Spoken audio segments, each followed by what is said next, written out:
Hey everyone, welcome back to the Azure Data Factory session. For the past 3-4 sessions, right, we have been discussing how to bring data from an on-premise SQL Server.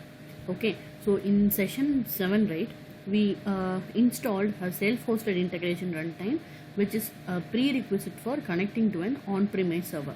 Okay, that we discussed in session 7.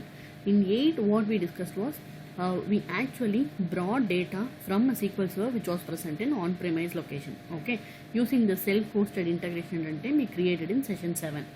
Okay, so in this session, right, we pulled a record from SQL and wrote to files in the form of CSV. Okay, so while writing to files, we did not mention the file name at all.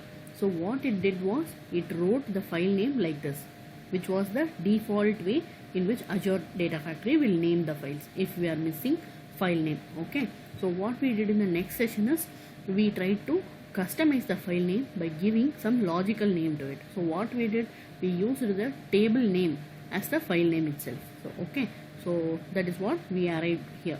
Dim customer was our table name and dim sales person was our another table name. So what we did, we have provided a meaningful name to the file name. So in today's session, what we are targeting is we are targeting to append a date to the file name. Okay, so this file name is there, right? So what we are trying to achieve is it is going to be dim customer underscore today's date 18/7/2020. Okay, that's what we are going to do today. How to do it? It's very simple. Just watch for 2 minutes. You will be able to do it. Okay. All right. So let's go to our pipeline. In our pipeline, we have a variable of type array. See here, dim customer and dim salesperson. We have two tables.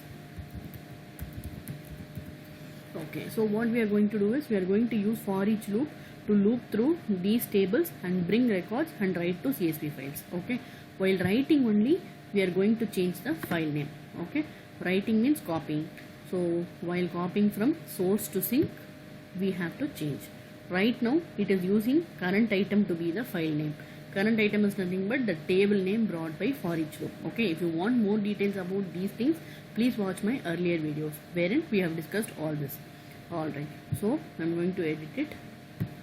So what our requirement is, we have to append file date like 7/18/2020. .csv along with the table name. Okay, so how to do it? We have a function called UTC now. So where that resides, scroll down, go to date functions and then scroll to the end. You will find a UTC now. Okay, but this alone is not sufficient. It's going to bring today's date along with timestamp. We don't want timestamp, so we are going to format the date. Okay, so formatting also it comes under date function. Go little bit forward and choose format date time. Okay, alright, format date time requires two parameters. One is UTC now and then second is the format in which we want to change the date to. Okay, what we will do, we will do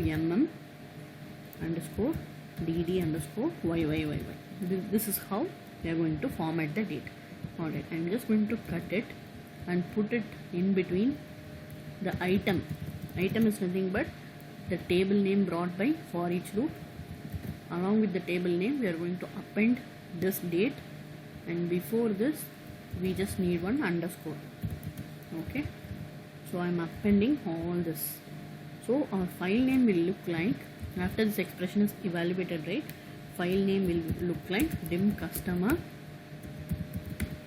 underscore 7/18/2020.csv. This is how it's going to look like after we execute the pipeline. Okay, so let me finish this and run the pipeline. We'll debug once. To see if the file name is getting appended with the date. Pipeline has finished execution. As we can see here, right, for each loop has executed twice, which means it has read from two tables and written to two CSV files. Okay, let's go to the blob storage path and refresh it to see